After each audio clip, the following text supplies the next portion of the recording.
Hello mga kapares, tara magpares na. Papainitin niya daw ang buong katawan natin. Oh no!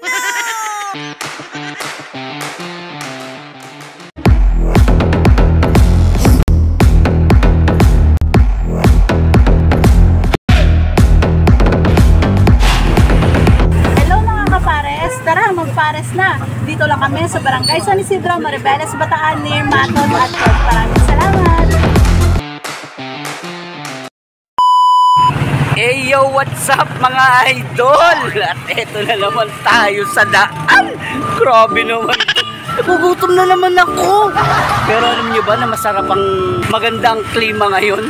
Makulimlim at malamig-lamig. Pero eto, ang ibig kong sabihin, dito kung malamig ang klima ngayon, may magpapainit daw ng katawan natin.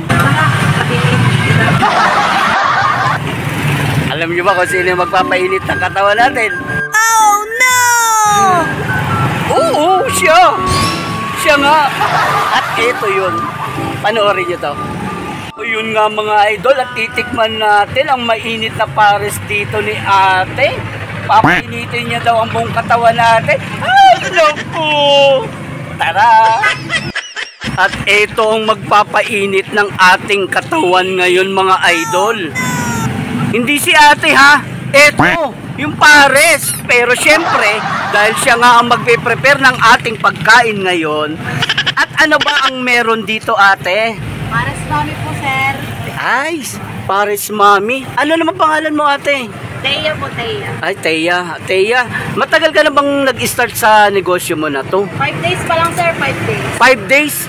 Eh, kumusta naman yung 5 days? Okay naman po, minsan magkuman, minsan meron naman. Pero kadalasan, maraming mga tambay kids dito, mga tricycle driver. Mga idol! Good morning! Tara, kakain tayo rito! Nakakain na ba kayo rito? Ayun. At syempre, marami kang parokyano rito sa pilahan.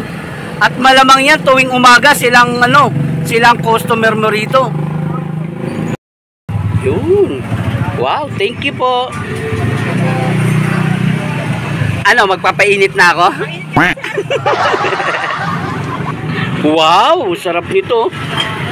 Nandito na sa loob yung kanyang mga sahog. Pakita natin taba. Ganon yung taba. Oh. Hap. Tog, mga toppings, ayan. At saka masarap dito yun, oh. Crispy garlic. Ayan, masarap yan. Titikman na natin mga idol. Pila mo. Gusto mo sulod-sulod na yung subo mo eh. Kahit mainit. Para sa akin, 10 to. Yung. Ano ba? Hindi ko talaga mahinto yung kamay ko pag sumusubo eh. Masyal na kayo dito mga idol sa Barangay San Isidro at makikita nyo lang dito sa harap ng pilahan.